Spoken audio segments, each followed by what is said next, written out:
इसमें बेटा आपका आ रहा है ग्लोबलाइजेशन एंड इट्स इम्पैक्ट्स, पहली बात तो इम्पैक्ट के लिए। और फिर जब आपका टॉपिक है globalisation and impact, so it means ये ग्लोबली बात हो रही है, ओवरऑल बात हो रही है। स्पेसिफिक अगर तो वो कहते हैं कि write down the impacts of globalization on Pakistan, ठीक है, फिर आप कहोगे आवर कंट्री। जब ओवरऑल बात हो रही है तो ग्लोबलाइजेशन हैज पॉजिटिव इम्पैक्ट्स, और नहीं आता है ऑन आता है, on our world. Globalization has positive impacts on country में लिया है।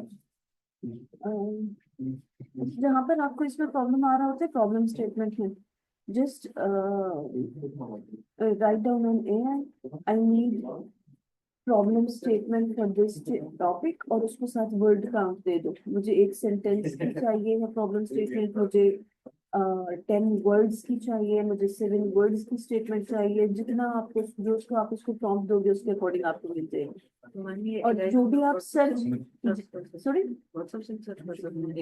बिल्कुल वहां से भी कर सकते हैं, लेकिन उसमें आपको स्पेसिफिक होने की जरूरत होती है। जो आपको रिक्वायर्ड है वही आप लिखोगे, जितने वर्ड्स चाहिए। Even you can ask to give me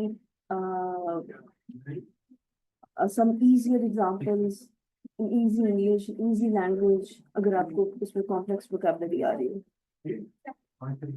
Advancements in communication, technology and transportation, liberalization of trade and investment policies। ये समझ आ रही है आप जो भी लिख रहे हैं? मतलब इनको मुझे पहले मैं याद कर लिया था ना, तो फिर उर्दू में भी समझ लिया।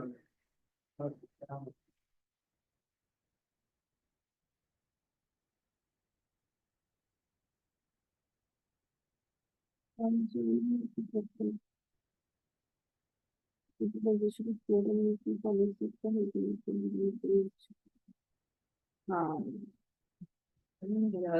बिल्कुल जैसे रट्टा नहीं पहले। अब यहाँ पर बात गलत हो गई ना बेटा। देखिए यहाँ पर आपने कहा है पॉजिटिव इम्पैक्ट, ठीक है। तो पॉजिटिव इम्पैक्ट्स में फिर आप यहाँ पर कह रहे हो कि economic stability and increased inequality. तो इनइक्वालिटी का तो पॉजिटिव एस्पेक्ट तो ना हुआ ना। तो फिर आप अपने इसमें लिख सकते हो कि it has both sort of both positive and negative impacts on in the world। हाँ, yes। तो ये फिर सिर्फ आपके पॉजिटिव नहीं है, जैसे आप कह रहे हो इन्फ्लुएंस और गवर्नमेंट्स एंड लोकल इकोनॉमीज। अब अगर ग्लोबलाइजेशन पर्सनली गवर्नमेंट को या गवर्नमेंट की पॉलिसीज को या लोकल इकोनॉमी को इम्पैक्ट कर रही है, तो it's also negative impact. Getting my point? Explanation वगैरह की कोई हेडिंग नहीं आएगी।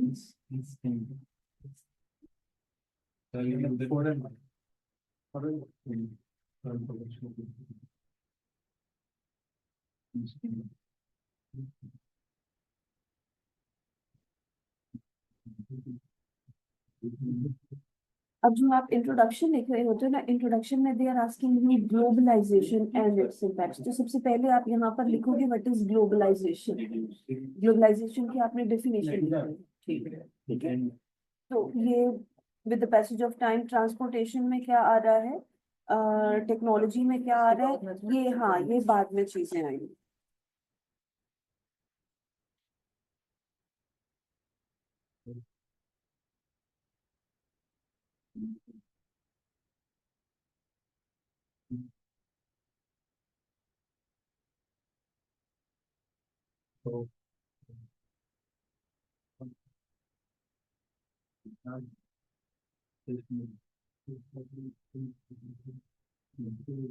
आपके पैराग्राफ आ रहे हैं 1, 2 और 3। ऐसे में हमारे कितने पैराग्राफ हैं? 4 तक हो जाए। ऐसे में हमेशा आपके पास 5 पैराग्राफ्स आते हैं। 5 पैराग्राफ्स आते हैं। फर्स्ट इज ऑलवेज इंट्रो, जो मैंने आपको बताया कि आप इसकी डेफिनेशन बताओ कि ग्लोबलाइजेशन है क्या। फिर आपका सेकंड, थर्ड और जो फोर्थ है, इसमें इसके बाद आपने जो भी प्रैक्टिस करनी है, जो लिखना है cause 1 effect 1, cause 2 effect 2, cause 3 effect 3 लिखोगे। ये कॉजेज इकट्ठे और इफेक्ट्स इकट्ठे नहीं लिखोगे। अगर कॉज और इफेक्ट आपस में रिलेट कर रहा है तो मार्क्स मिलेगा। अगर इस टॉपिक से तो रिलेट कर रहा है लेकिन इस कॉज का इस इफेक्ट से रिलेशन नहीं बन रहा तो आपको मार्क्स नहीं मिलते, ना यहाँ पर ना आगे एक्सप्लेनेशन में। So it is extremely important thing. अब सेकंड में आपका आ जाएगा first cause and first effect. Third में आ जाएगा second cause and second effect. और फर्स्ट सेकंड थर्ड फोर्थ में आ जाएगा थर्ड कॉज और थर्ड इफेक्ट। और फिफ्थ पैराग्राफ में क्या आएगा, दैट इज कंक्लूजन। कंक्लूजन कैसे लिखते हैं? कंक्लूजन में सबसे पहले आपने इन्हीं कॉजेस को डिस्कस करना है, दैट दिस एंड दिस, जो भी आप कॉजेस लिखोगे, these are the core reasons for this critical, for this specific issue, how we can resolve। वो जब आप suggestions दे रहे हो या solutions दे रहे हो तो वो, क्योंकि जो आप यहाँ पर हम लिखते हैं ना, ये जो आपका फिश बोन होता है, that is most of the time it's a social problem. ठीक है, अब हम यहाँ जो हमारा ये पार्ट ए होता है 10 नंबर का, इसमें हम डिस्कस करते हैं कि इसके रीजंस क्या है, क्या वजह है इस मसले की, और इसका इफेक्ट क्या हो रहा है, इसके असरात क्या है। ठीक है, ये दोनों चीजें हम लिख रहे हैं। यहाँ पर हम सोल्यूशंस की बात नहीं कर रहे, हम ये कह रहे हैं कि ये वाली अनएम्प्लॉयमेंट है तो अनएम्प्लॉयमेंट की क्या क्या वजूहात हैं और इसका सोसाइटी पे असरात क्या हो रहा है, ये दोनों हम लिख रहे हैं। लेकिन कंक्लूजन में जाके हम कॉजेस डिस्कस करती है कि ये रीजंस है इस प्रॉब्लम के और इसके पॉसिबल सॉल्यूशंस क्या है। तो वो आपका कंक्लूजन का पैराग्राफ है। ठीक है, ठीक है। अब इसके अकॉर्डिंग आप अपने पॉइंट्स लेकर चलोगे।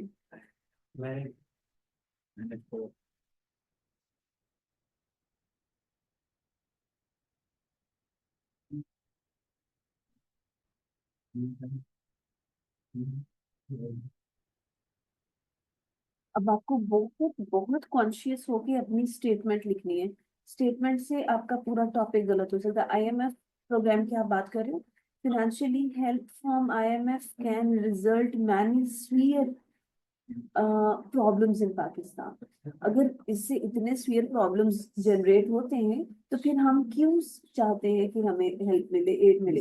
चलो उस बात को भी छोड़ दो, फिर आपके पॉइंट्स पे आ जाते हैं। आप कह रहे हो Pakistan economic instability difficult in seeking loan, instable है इकोनॉमी तो लोन लेना मुश्किल है। दूसरी बात आप कह रहे हो IMF loan program economic stabilization and reforms. दूसरी बात आप कह रहे हो कि किसी भी इकोनॉमी को स्टेबल होने के लिए, मुस्तहकम होने के लिए और उसमें रिफॉर्म्स इस्लाहात लाने के लिए, न्यू प्रोजेक्ट्स लगाने के लिए आईएमएफ इम्पोर्टेंट है। जबकि ऊपर आप कह रहे हो कि it results real problems in Pakistan. Getting my point? तो यहाँ पे और यहाँ पे आपका एक्सट्रीम कॉन्फ्लिक्ट आ रहा है। जब आप ऐसे प्रिपेयर करोगे, आपको पता है आपने प्रॉब्लम स्टेटमेंट क्या लिखे, आप अपने कॉजेज इफेक्ट्स पहले आपको पता है कि आपने कौन से इसके बारे में लिखने हैं, कौन से याद किए हुए। इवन आप पेपर में भी ऐसे कर सकते हो, टेस्ट में भी ऐसे कर सकते हो। कॉजेज इफेक्ट्स लिख लो, कॉजेज इफेक्ट्स की बेस पे फिर अपनी प्रॉब्लम स्टेटमेंट आप लिख सकते हो। पेपर में ऐसे लिख सकते हैं कि पहले कॉजेज इफेक्ट लिख लें, बिल्कुल। अगर बाद में याद आ जाए प्रॉब्लम स्टेटमेंट। हाँ, याद नहीं, वो तो याद रखना है, उसके मार्क्स हैं। लेकिन इस रीजन पे कि जैसे अब आपको समझ नहीं आ रही है, आप ऊपर लिख रहे हो नेगेटिव इम्पैक्ट्स, नीचे आप पॉजिटिव नेगेटिव दोनों डिस्कस कर रहे हो, तो उस कंडीशन में अगर आपको नहीं समझ आ रही, you can go for this कि आप ये लिख लो, इसकी बेस पे आप अपनी स्टेटमेंट लिख लो। लेकिन ये छोटी छोटी गलतियां बेटा मार्क्स आपको पता है डिडक्ट करवाती हैं और पेपर क्लियर नहीं, क्योंकि इस लेवल पे आप एक मेच्योर पर्सन, यानी एफएससी के बाद यूनिवर्सिटी एजुकेशन शुरू हो जाती है, ऐसे ही। तो यूनिवर्सिटी एजुकेशन जो है, ये यूनिवर्सिटी गोइंग स्टूडेंट से एक्सपेक्टेशंस ये होती है कि वो ज्यादा मेच्योर होकर लिखे।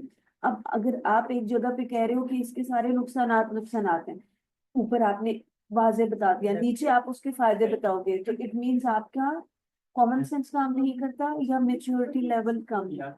सो इन चीजों का आप ध्यान में रखोगे। नो, अब ये भी गलत हो गया। आपने ये तो आपने बता दिया कि पाकिस्तान जो है यहाँ पर आईएमएफ लोन क्यों लेते क्यों है उसके क्यों, लेकिन यहाँ पर आप पहले बताओगे कि आईएमएफ कौन सी ऑर्गेनाइजेशन है, किन कंट्रीज को लोन प्रोवाइड करती है या किस बेस पे लोन प्रोवाइड करती है। Getting my point? अपना टॉपिक यहाँ पर आपने एक्सप्लेन करना है, उसके बाद अगली बातों पे हम जाएंगे। हाँ, ये बाद में आएंगे।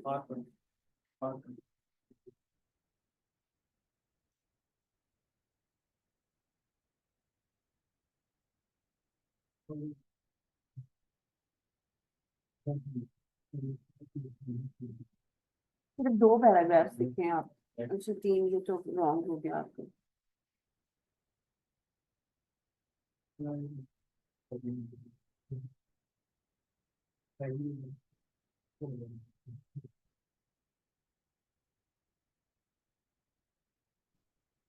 लेकिन इनसे थे आप,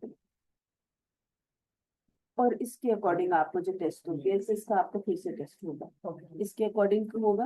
और मिनिमम वर्ड काउंट आपके पास 150 है, कभी 150 एग्जामिनर कहता है, कभी 250 कहता है। अगेन मैं आपसे दो टेस्ट लूंगी, एक में आपका वर्ड काउंट 150 होगा, एक में 250 होगा। अगर हम 150 के हिसाब से चलते हैं तो फिर आपका जो वर्ड काउंट होता है पैराग्राफ वाइज, आइडिया है कितना होता है? अगर 150 उसने बोला तो पैराग्राफ तो शॉर्ट करना पड़ेगा। ये देखो, पैराग्राफ आप यहाँ पर लिखोगे 10 से 15 अल्फाज इंट्रोडक्शन के, यहाँ पर आपके पास 30 to 35 वर्ड्स होते हैं इन तीनों पैराग्राफ्स के लिए। इसमें भी इतने, इसमें भी इतने, और इसमें, और लास्ट में आपके पास 35 to 40 वर्ड्स होते हैं इसके लिए। तो आपका तकरीबन 150 वर्ड्स का पैराग्राफ ऐसे ही बन जाता है। अगर आपका एग्जामिनर 250 कह रहा है तो फिर आप हर पैराग्राफ में कितने वर्ड्स ऐड करोगे? 100 वर्ड्स ऐड करने हैं, और हमारे पास 5 पैराग्राफ है। बताओ। 5 वर्ड्स लिखने पड़ेंगे। 25 25 को 5 से मतलब मल्टीप्लाई करेंगे तो 125 बनेंगे। भाई, हारिस की थोड़ी सी हेल्प कर दो, पूछो इनसे क्वेश्चन। 25 कितने होते हैं? 25 को अगर हम 5 से मल्टीप्लाई करेंगे और 20 को करो तो 5 से, तो 100 बनेगा। और हमें कितना वर्ड काउंट चाहिए? बेटा जानी, देखो, इसके हिसाब से हमने अपना 150 वर्ड काउंट कंप्लीट कर लिया इन 5 पैराग्राफ्स में, राइट? आप इसी के साथ प्रिपरेशन के साथ जाते हो, बट एग्जाम में अगर आपसे वो कहते हैं 250 का वर्ड काउंट, तो फिर सीधी सी बात है कि हमारे पास 5 पैराग्राफ है, हर पैराग्राफ में हम 20 वर्ड ऐड करते जाएंगे तो हमारे 100 वर्ड्स हो जाएंगे, हम 250 पे चले जाएंगे। इससे ज्यादा आसान बात यह है कि 20 वर्ड से मुराद ये है कि आपने हर पैराग्राफ में अपने सिस्टम की एक लाइन एक्सटेंड कर दी। आपकी सिस्टम की एक लाइन तकरीबन 18 से 20 अल्फाज की बनती है, तो हर पैराग्राफ में इसके बाद आप एक एक लाइन ऐड करते जाओगे तो आपके 250 बन जाएंगे। ठीक है? तो कंटेंट से ज्यादा इन चीजों को, स्ट्रक्चर्स को, फॉर्मेट्स को, वर्ड काउंट को, इन चीजों को समझना है अगर पेपर क्लियर करना है। अब नेक्स्ट जो है वो इस बेस पे ही आपने करना है। टाइपिंग का क्या हिसाब है? टाइपिंग तो मैं पेपर हो जाती इजीली हो जाता है। 10-12-15 मिनट पहले हो जाता लास्ट मॉक मैंने आपका सिस्टम पे लेना है फिर लैब में। चलो बैठो जी।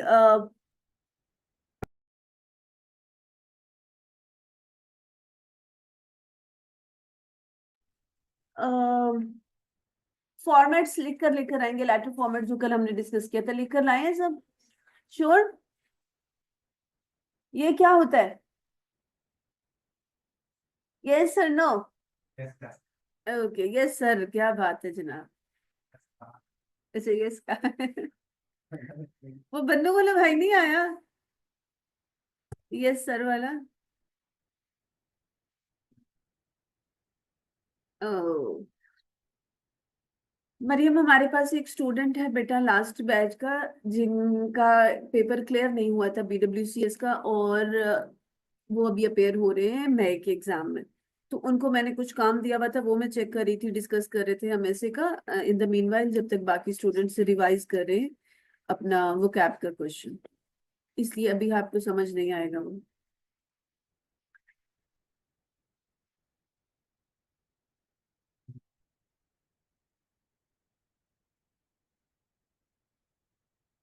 इतने ध्यान से तुम लोग मेरी बात नहीं सुनते हो जितने ध्यान से तुम लोग चैट पढ़ रहे होते हो। हाँ मिस्टर खुरम, क्या वजह है?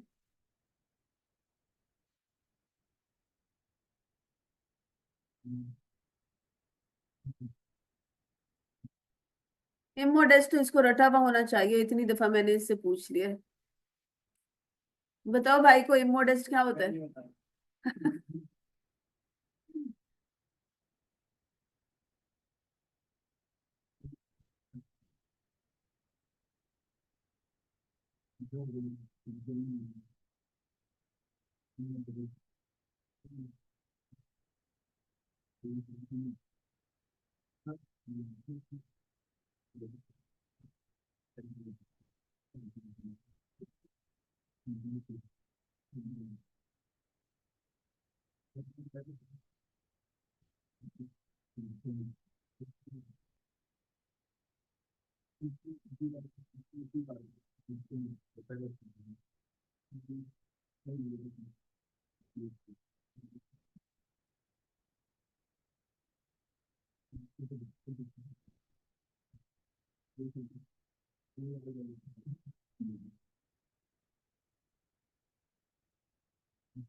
कि फॉर्मेट सबको समझ आ गया? कोई स्टूडेंट जो एब्सेंट हो कल? कल कोई एब्सेंट था भाई? अब्दुल्ला लाशारी कोई एब्सेंट था कल? तो बताओ, वही तो मैं पूछ रही हूँ। सर झुकाए बैठे हो क्या? मुझे नहीं पता? बस सिर्फ अब्दुल्ला नहीं थे कल, बाकी सब प्रेजेंट थे। ये अब्दुल्ला लाशारी नहीं है? अब्दुल्ला क्यों बैठ गया मेरे जहन में इसका नाम? अच्छा जी, हमाद बेटा, कल जो हमने डिस्कस किया था फॉर्मेट तो आपको क्लियर है ही, फिर भी एक दफा आप देख लें। इसी फॉर्मेट के अकॉर्डिंग हम चलते हैं। सेंडर्स एड्रेस नहीं आता?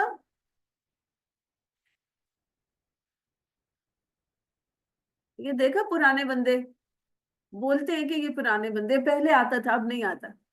सेंडर्स एड्रेस हम स्टार्ट में नहीं लिखते हैं, हम अपना लेटर स्टार्ट करते हैं डेट से। प्रीवियस जो फॉर्मेट्स थे उसमें हम सेंडर्स एड्रेस लिखा करते थे, पहले सेंडर की डिटेल्स फिर डेट आती थी, लेकिन अब जब आपने सॉल्व करना है अपना पेपर तो आप डेट से स्टार्ट लेंगे, सेंडर्स एड्रेस नहीं आएगा। हाँ, अगर आपको सेंडर की डिटेल्स दे दी गई हैं तो फिर हम कहाँ पर ऐड कर सकते हैं?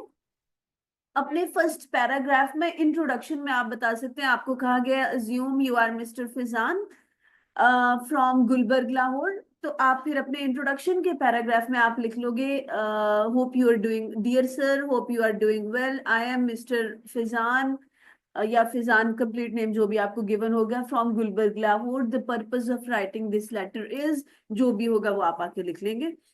या फिर एंड पे आप सिग्नेचर के बाद सेंडर का नाम लिख सकते हैं, अगर गिवन है। नहीं है तो अज्यूम नहीं करेंगे, अपना नाम नहीं लिखेंगे। उसके बाद रेफरेंस, आप लोग बोलते जाएं रेफरेंस। गिवन हो तो लिखेंगे, नहीं है तो नहीं लिखेंगे। हर लेटर में रेफरेंस नहीं आता। उसके बाद रिसीवर्स एड्रेस में क्या क्या चीजें आती है? Name, designation, name of the company and address of the company. इसमें से जो चीज भी गिवन होगी वो आप लिख लेंगे, जो नहीं होगी उसको अज्यूम करने की जरूरत नहीं है। डेफिनेटली नाम या डेजिग्नेशन को एक चीज तो देंगे ही देंगे, कंपनी का नाम या उसका एड्रेस कुछ ना कुछ तो देंगे, और अगर चारों चीजें दे दी है तो आप चारों लिख देंगे। नेक्स्ट, सब्जेक्ट हमेशा बोल्ड में लिखते हैं, कहाँ से आता है सब्जेक्ट?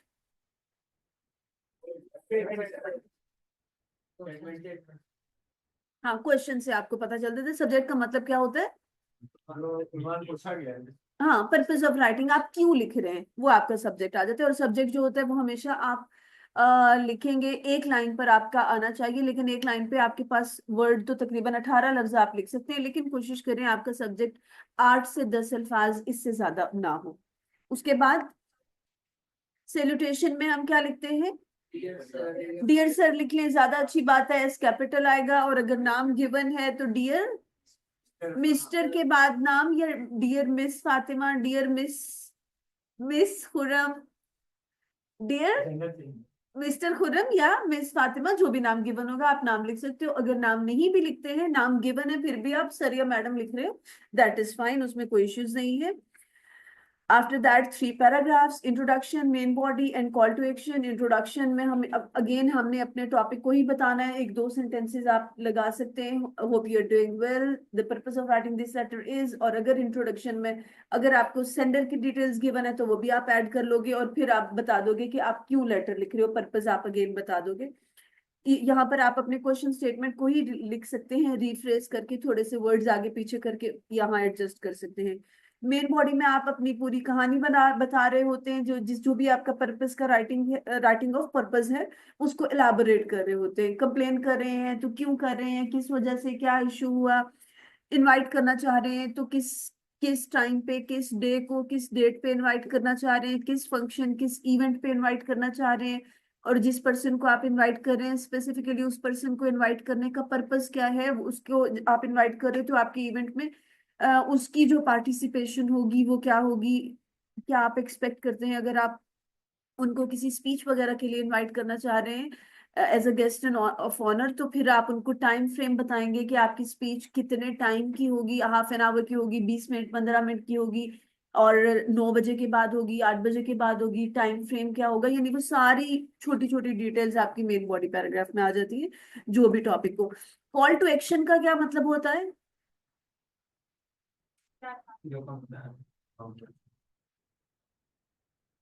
सीधा सा जवाब, सीधी बात। हाँ, क्वेश्चन है बेटा, कॉल टू एक्शन में क्या लिखते हैं, क्या पर्पस होता है? ना जी ना। किसके साथ क्या करना है? खवातीन को बोलना मना नहीं है, स्पीक ऑन। फिर कंप्लेंट लेटर है तो हम उसको देंगे, हम उसको ये कहते हैं कि अपोलोजाइज करें। Very nice, well done.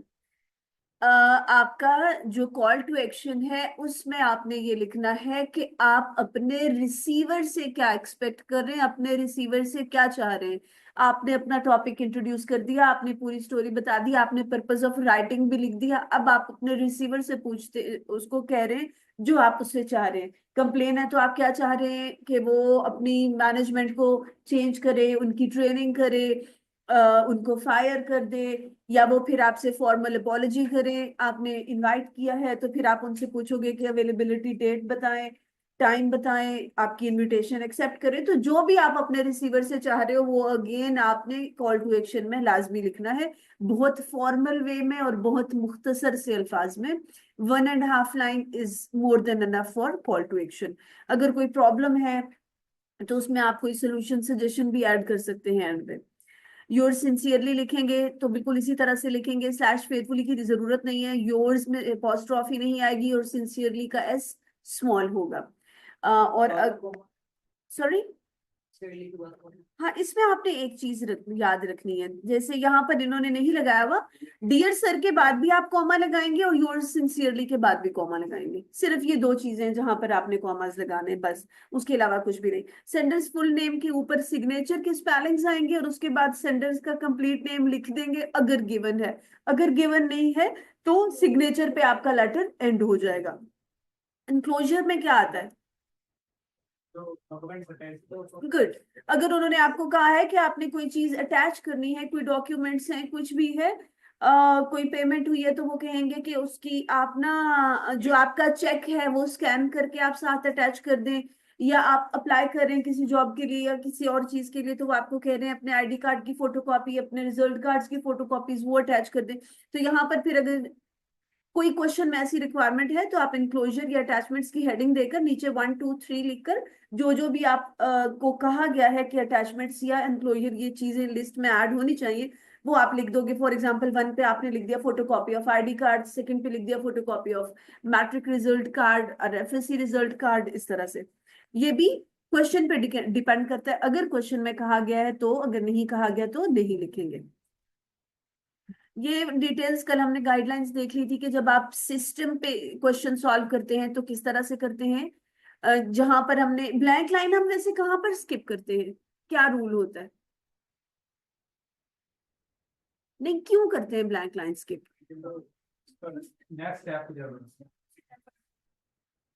चूंकि आपके क्वेश्चन में बहुत वाजे लिखा हुआ होता है फॉर्मेट कैरीज मार्क्स। अब एग्जामिनर को आपका फॉर्मेट क्लियर हो, इसके लिए जो है आप अपने फॉर्मेट का हर नया स्टेप डिफरेंशिएट करने के लिए एक खाली लाइन छोड़ते हैं, ताकि एग्जामिनर को पता हो कि आप फॉर्मेट के अकॉर्डिंग काम कर रहे हैं। लाइक आपने डेट और अपने रिसीवर्स एड्रेस या रिसीवर्स डिटेल्स के साथ ही सब्जेक्ट लिख दिया नीचे वाली लाइन पे, तो इट माइट बी पॉसिबल कि एग्जामिनर को पता ना चले कि आपने सब्जेक्ट और ये दोनों चीजें मेंशन की है, तो मिक्सअप ना हो चीजें। इसलिए हर नए स्टेप से पहले हम एक ब्लैंक लाइन स्किप करते हैं। ब्लैंक लाइन स्किप करने के लिए फिर हमें क्या करना पड़ता है, सिस्टम पे डबल एंटर प्रेस करना पड़ता है। यहाँ पर एक दफा इन्होंने थ्राइस कहा हुआ है, लेकिन आपके पूरे फॉर्मेट में डबल एंटर ही आप प्रेस करेंगे जहां पर आपको ब्लैंक लाइन स्किप करनी है। और अगर आपको ब्लैंक लाइन स्किप नहीं करनी है तो फिर आप बस सिंगल एंटर प्रेस करके नीचे वाली लाइन पे चले जाएंगे। फॉर्मेट को फॉलो करेंगे। फॉर्मेट में डिटेल्स, आपकी रिसीवर्स डिटेल्स इस सीक्वेंस में है, तो इसी सीक्वेंस में आनी चाहिए। यहाँ से कोई लाइन एक्सटेंड नहीं होनी चाहिए। बाकी सारी वही चीजें हैं। अब्दुल्ला लाशारी, हमाद लाशारी, आपके लिए हम ये दोबारा से डिस्कस कर रहे हैं बेटा। हाँ, एंडिंग हमने कर लिया, ठीक हो गया। ये गाइडलाइंस पढ़ ली थी आपने? ये वाली मैंने कहा था आप पढ़ लीजिएगा। इसमें वही सारी चीजें जो ऑलरेडी हम डिस्कस कर चुके हैं।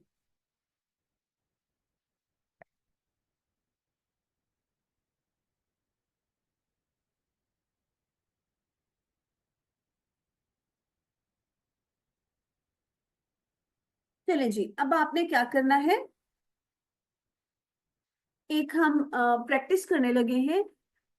आपके सामने क्वेश्चन आप स्क्रीन पे है। आप इस क्वेश्चन स्टेटमेंट को देखते हुए अपनी नोटबुक्स पे जो आपने फॉर्मेट लिख रखा है, जो आप लिखकर घर से लाए हैं, उस फॉर्मेट को सामने रखें, उसको देखते जाएं, साथ में इस स्टेटमेंट को देखते जाएं और लेटर फॉर्मेट बनाएं। अभी सिर्फ फॉर्मेट बना के मुझे चेक करवा दो, डिटेल्स बेशक नहीं लिखे। कोई आपस में कोई डिस्कस नहीं करेगा, कोई क्वेश्चन नहीं करेंगे।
समझ आ रही है या कोई इजी क्वेश्चन कर लें? Good.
Fahim alleged that Shehbaz manager operations whatever जो भी है, क्या मीनिंग है alleged की?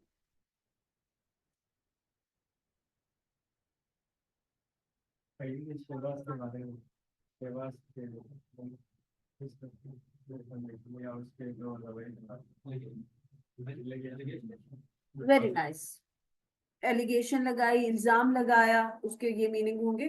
गुड थिंग इज कि अगर आपको वर्डली मीनिंग किसी चीज का नहीं भी लिटरल मीनिंग आ रहा तो आप उसको कॉन्टेक्स्ट को समझते हुए जो आपको समझ आती है उसके अकॉर्डिंग क्वेश्चन डील करें, ना कि स्टॉप हो जाए कि अब मैं क्या करूं, मुझे इस वर्ड का मीनिंग नहीं आ रहा।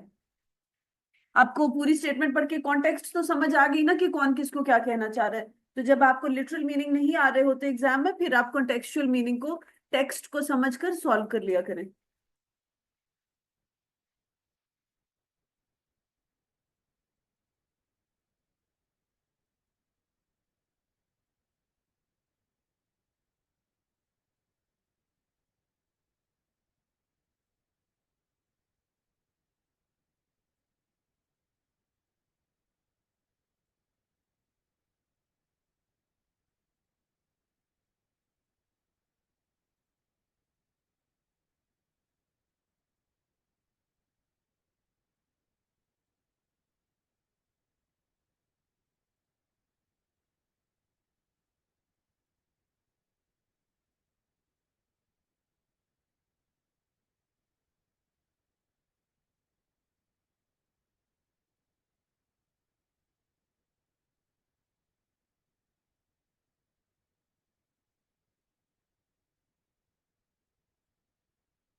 नॉट राइटिंग गर्ल्स, साथ साथ स्टेटमेंट पढ़ते जाएं, साथ साथ अपना फॉर्मेट देखते जाएं जो आप होमवर्क में करके लाएं, जो हमने क्लास में डिस्कस किया था।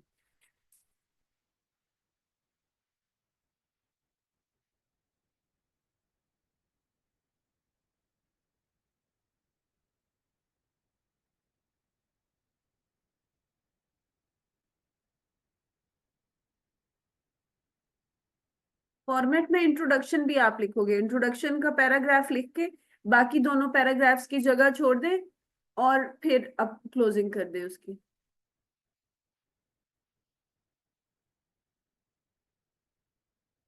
और अगर इंट्रो मुश्किल लग रहा है तो सिर्फ फॉर्मेट भी कर सकते हैं, it's up to you, no issues.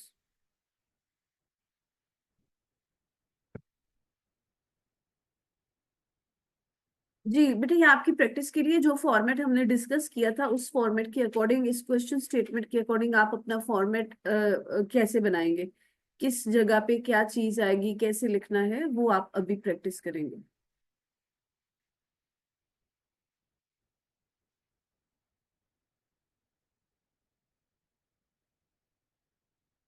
Just a practice, पूरा का पूरा भी रॉन्ग हो जाता है, नो इश्यूज एट ऑल। बस जो आपको समझ आ रही है लिख दें।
Done with it. ओके, अभी अपने पास ही रखें।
यस एग्जैक्टली, अगर आपके पास एड्रेस मेंशन नहीं होगा तो आप स्किप कर दोगे।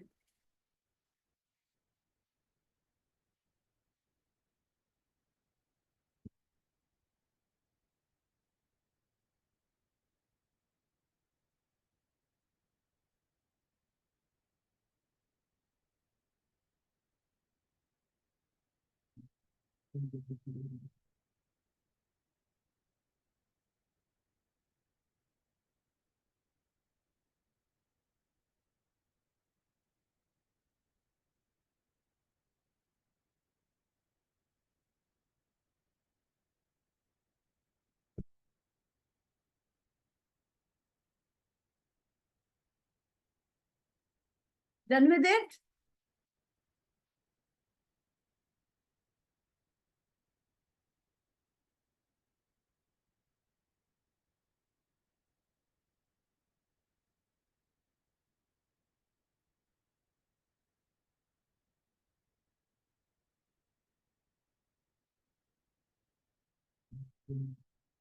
ओके जी, स्टेटमेंट से पहले डिस्कस कर लेते हैं, स्टेटमेंट से आपको समझ क्या आया। कोई स्टूडेंट स्टेटमेंट को डिस्कस करेंगे। अब लिखना छोड़ दे, जितना भी आपने कर लिया इट्स ऑल राइट, सिर्फ आपने ये समझना है कि क्वेश्चन स्टेटमेंट आ जाती है तो हमने उसको डील कैसे करना है। क्वेश्चन में क्या कहा जा रहा है, अपनी वर्डिंग में कोई भी समझा दे।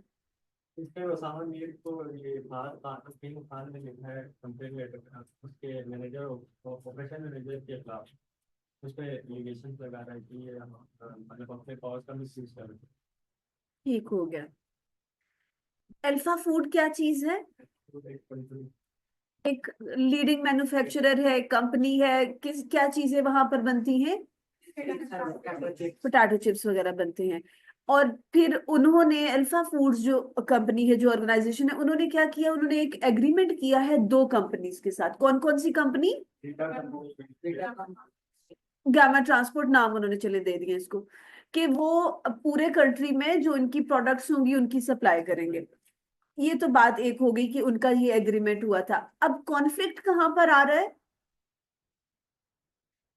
के बाद और अब ये जो अल्फा फूड्स है, जो अल्फा कंपनी क्या है, अल्फा फूड्स है, हाँ। इसका जो सीईओ है उसको एक कंप्लेन रिसीव हुई है। सीईओ का नाम क्या है? उसामा। उसामा को एक कंप्लेन रिसीव हुई है, किसकी तरफ से? फहीम खान। फहीम खान कौन है? सीईओ है किसका? बीटा कंपनी का। ठीक है, सीईओ है और उसने कंप्लेन लिखी है अल्फा फूड के कंपनी के सीईओ को, किस लिए? Unfair treatment. उसको लगता है कि कुछ जो है वो बराबरी नहीं हो रही, उसका जो ट्रीटमेंट है उनकी कंपनी की तरफ से वो फेयर नहीं है। क्यों नहीं है, अब वो क्या एलाबोरेट कर रहा है। फहीम क्या कहता है? वो शहबाज पर इल्जाम लगा रहा है। शहबाज कौन है?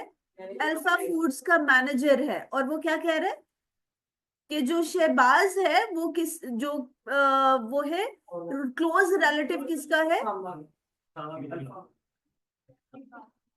Gamma transport gamma transport. Gamma transport का जो ओनर है वो किसका क्लोज रिलेटिव है? शहबाज का, जो कि मैनेजर है वहां पर, मैनेजर ऑपरेशंस है, उसका क्लोज रिलेटिव है। अब वो क्लोज रिलेटिव है गामा ट्रांसपोर्ट के जो है ऑनर का, तो इसलिए वो क्या करता है, वो सब फेवर देता है गामा ट्रांसपोर्ट वालों को। किस चीज में फेवर देता है? वाइल असाइनिंग सप्लाई जॉब्स, यानी जब आपने दो कंपनीज के साथ अपना कॉन्ट्रैक्ट कर लिया है कि वो आपकी जो फूड डिलीवरी है थ्रू आउट द कंट्री वो करेंगे, तो आपकी जितनी भी प्रोडक्ट्स हैं जो आपने सप्लाई करनी है, फिर आपको दोनों को इक्वली करना है, इक्वली अपॉर्चुनिटी देनी है, इक्वली आपने उनको, अगर आप लाइक जितने परसेंट आप उनको दे रहे हो अपने डिलीवरी आइटम्स, उतने ही आप दूसरी कंपनी को भी देंगे, क्योंकि दोनों के साथ आपकी वो है एग्रीमेंट हो गया है। लेकिन यहाँ पर प्रॉब्लम क्या आ रहा है कि जो उस कंपनी का अल्फा फूड का मैनेजर है वो किसी और कंपनी के ऑनर का रिलेटिव है, तो उस स्पेसिफिक कंपनी को वो फेवर दे रहे हैं। आगे क्या कह रहे हैं? जो उनकी इनवॉइसेस होती हैं वो गैमा वालों की वो क्लियर कर देता है और बीटा की क्लियर नहीं करता है। अब रिक्वायर्ड क्या है, करना क्या है हमने? यहाँ तक हमने सारी स्टोरी पढ़ ली है जो हमें अपने मेन पैराग्राफ में हेल्प करेगी। अब करना हमने क्या है, on behalf of Usama. Usama कौन है? सीईओ ऑफ, ठीक है, उसको जो सीईओ ऑफ अल्फा फूड्स थी, जिसको एक कंप्लेन रिसीव हुई थी, आपने उसके बिहाफ पे, मतलब अब आप कौन है? आप उसामा हैं और सीईओ है अल्फा फूड्स के। अब आपने रिस्पॉन्स करना है किसको? जो फहीम ने जो कंप्लेन आपको की है उसको आपने जवाब देना है। और उसमें बताना क्या है? assuring him about thorough investigation of his complaint। उसको ये कहना है, उसको ये यकीन दहानी करवानी है कि उसकी जो कंप्लेन है उस पर थॉरोली, बहुत डीप जो है वो इन्वेस्टिगेशन होगी। And likely actions upon completion of the investigation, और जब इन्वेस्टिगेशन कंप्लीट होगी तो अकॉर्डिंगली एक्शन भी लिया जाएगा। और फिर उन्होंने आपको एएफ की और किसकी बता दी है एड्रेसेस? बीसी, ठीक है, बीटा कंपनी का और एफ का उन्होंने एड्रेस दे दिया है। तो अब एएफ का जो चलो नीचे हम पढ़ते हैं, इसमें आपको मजीद चीजें क्लियर हो जाएंगी।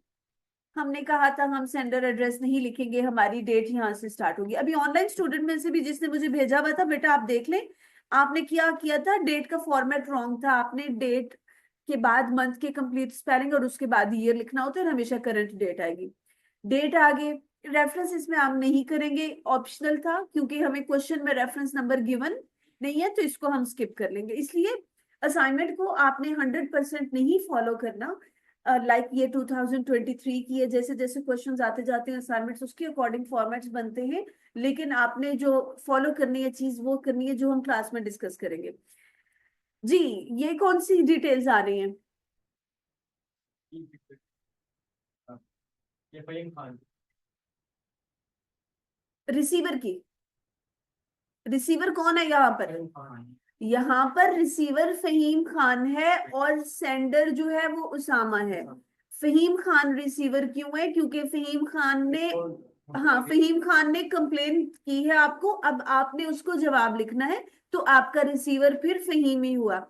सो और फहीम कौन है? सीईओ है बीटा कार्गो का, और उन्होंने उसके बारे में हमें सारी चीज बता दी है। वो सीईओ है, बीटा कार्गो है, रायवन रोड लाहौर है, और उसका नाम भी हम लिखेंगे। चीफ एग्जीक्यूटिव ऑफिसर से ऊपर हम मिस्टर फहीम खान, सिर्फ फहीम खान लिखेंगे, ठीक है। फहीम खान के बाद द सीईओ आएगा, वो हम जब रिटर्न में जाएंगे आपको मैं करवा दूंगी प्रैक्टिस, डोंट वरी। जी, सब्जेक्ट में रिप्लाई टू कंप्लेन भी कर सकते हैं और भी कुछ लिख सकते हैं। डियर मिस्टर खान, ठीक है गलत है? गलत है, वेरी नाइस। क्यों रॉन्ग है ये? हमने पढ़ा था हम हमेशा मिस्टर के बाद फर्स्ट नेम लगाएंगे या फिर हम सर लिखेंगे। तो डियर मिस्टर फहीम लिख लें या डियर सर लिख लें तो ये हो जाएगा, ठीक है। इंट्रोडक्शन आ गया, मेन बॉडी आ गई, आपका कॉल टू एक्शन आ गया, योर सिंसियरली आ गया, उसामा मीर आ गया। उसामा मीर से ऊपर हमने क्या लिखना है? एक चीज, सिग्नेचर, दैट्स गुड।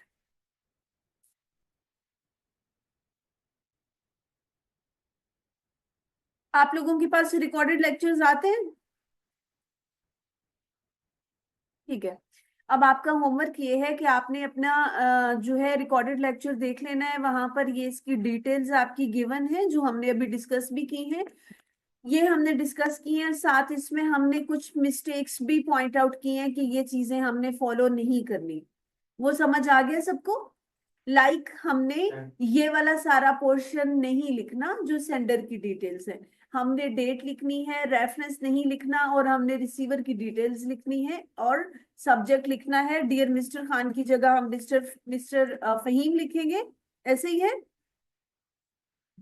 और बस सिर्फ इसका फॉर्मेट आप करके लाएंगे, इतना सा होमवर्क है, बाकी चीजें हम कल डिस्कस करेंगे। Is that clear? चले, ओके, टेक केयर। रिसीवर की जो डिटेल लिखनी है, जी जी, कहाँ पे लिखनी है, लाजमी यही लिख, नहीं मतलब अगर हम उसका ऊपर नाम लिख लें, नीचे उस पर बाकी डिटेल। हाँ, उसमें इन्होंने मिस्टेक की हुई है, नाम मेंशन नहीं है, हम लोग नाम लिखेंगे। देखें, अगर नाम है तो उसकी पहचान है ना, उसको कोई डेजिग्नेशन मिली है। अब ये क्या नाम है आपका बेटा? हाँ, आपका नाम। अब शकील नहीं होगा तो फिर ये चार्टर्ड अकाउंटेंट कैसे बनेगा? शकील होगा तो फिर शकील चार्टर्ड अकाउंटेंट बनेगा ना। तो पहले नाम आता है हमेशा, फिर डेजिग्नेशन आती है। इसी तरह रिसीवर्स की डिटेल में आप सबसे पहले नाम लिखेंगे, फिर डेजिग्नेशन लिखेंगे, फिर कंपनी का नाम और एड्रेस जो जो गिवन होगा अकॉर्डिंगली आप करते जाओगे। ओके।